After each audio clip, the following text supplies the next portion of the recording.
भारतात अफेअरचं आणि डिवोर्सचं प्रमाण एवढ्या प्रमाणात वाढत चाललेलं आहे ना, अक्षरशः भारत हा जगात अफेअर्स करण्याच्या बाबतीत जगात दुसऱ्या क्रमांकावरती पोहोचलेला आहे.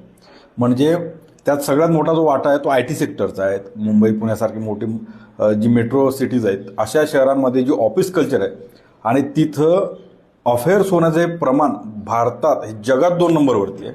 जगात दुसरा नंबर लागतोय आणि त्याचंच रूपांतर हे पुढे आयुष्यात डिवॉर्सवरती होतंय, त्या केसेसवरती होते, फॅमिली कोर्टच्या केसेसवरती होते आणि ते प्रमाण पुण्या मुंबईत बघायला मिळते की हजारोंच्या संख्येने डिवॉर्सची प्रकरणं वाढायला लागलेली आहेत.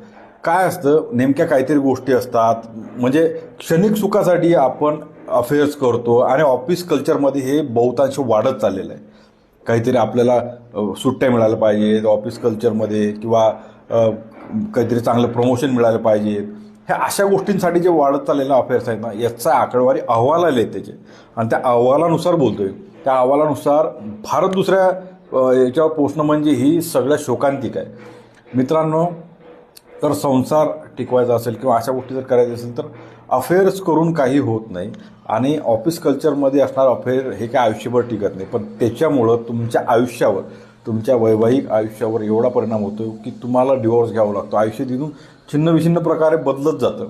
तुमच्या मुलाबाळांवरती त्याचा परिणाम होतो. त्यामुळं अशा गोष्टी करताना 100 वेळा विचार करा आणि कोर्टाच्या पायरीपासून किंवा डिवोर्स केसेसपासून दूर राहा. होत नसेल, पटत नसेल, ह्या गोष्टी वेगळ्या, पण काही जर गोष्टी आपल्या हातात असतील तर त्या आपण, मला वाटतं, केल्या पाहिजेत.